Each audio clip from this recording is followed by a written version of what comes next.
It was a year and a half ago. I'm standing beside my daughter, waiting to walk her up the aisle on the biggest day of her life. Our happy emotions are running high, almost out of control, when she looks over at me and says, "Dad, quick, tell me something funny." "Why, Amy?" I ask. "Because if you don't give me something else to think about, I'm afraid I might cry." Well, one thing my daughter Amy and I have always been good at is making each other smile. Amy was born on December 25th, a Christmas baby. So instead of being dropped off by the stork, she was brought to us by Santa. My wife and I were so happy to have our brand new baby daughter. It was the best gift ever. It was one of the most happy days that we had ever had. But what the happy days continued too. When she was about 8 months old, it was something where she actually kind of graduated from the infant baby stage in my mind. I walked in to check her in her crib one afternoon, and she was laying on her back, and she had her legs and feet pulled all the way up over her so she could intently study her toes. And she was just completely lost in these toes when she saw me walk in the room and looked over at me. And when she saw me, she flashed the biggest, brightest smile I had ever seen in my life. And when I saw that smile, it just signaled to me that maybe I was doing okay as a dad. And from that moment on, in my heart, Amy was Daddy's little girl. And that was the first in a long list of happy daughter days. Amy's, as Amy grew up, I had to change my lifestyle and interests a little naturally.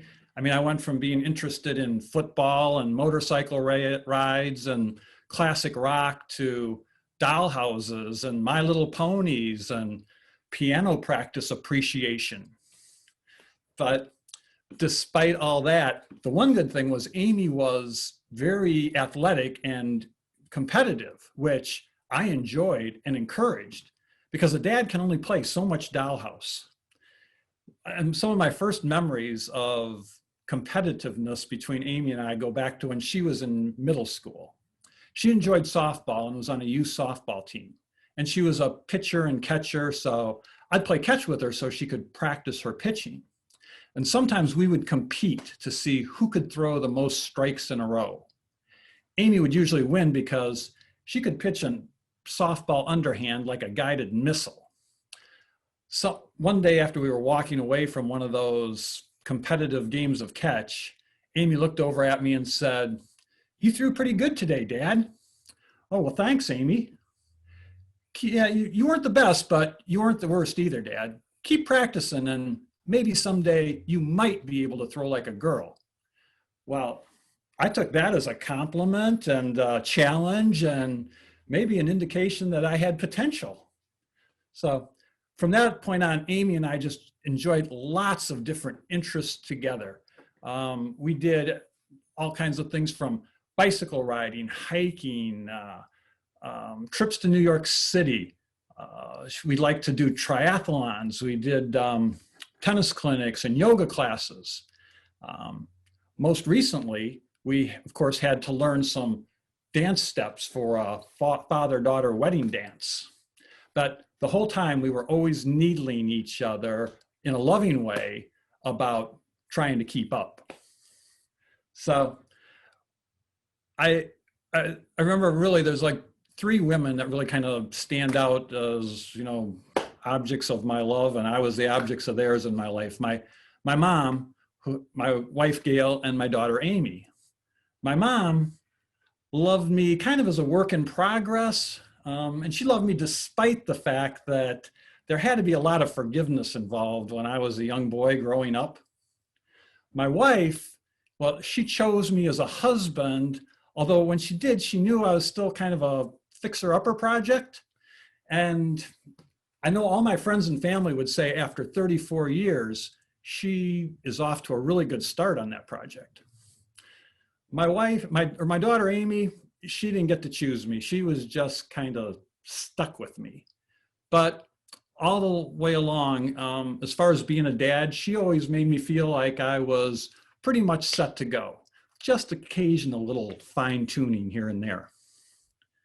So after as we, kind of continue from those things back to the present moment that we were talking about, back to the present of being there, Amy looks over at me and says, "Dad, because if you don't tell me something funny, I'm afraid I'm going to cry." So I look at her and she's looking expectantly at me for something to make her smile as we begin to walk down the aisle. All of a sudden I tell her, "Oh my gosh, Amy, your brother just sat your mom on the wrong side of the aisle with Jordan's family." "What?" she says. And she stands up on her tiptoes trying to see over the congregation, who at that same time all stood up and are looking back at her. "Are you kidding me, Dad?" "Would I kid you, Amy?" She looks at me with a knowing smile on her face. And as we continue to walk down the aisle, both of our faces have big grins on them now, and our spirits are giggling. And I take one last glance at my daughter as we approach the altar where I'm going to put her hand into that of her Prince Charming. And she's, and just what comes back to my mind is memories of all those times of happy days that bridged the smile of the time of that child in the crib to the smile on this happy bride.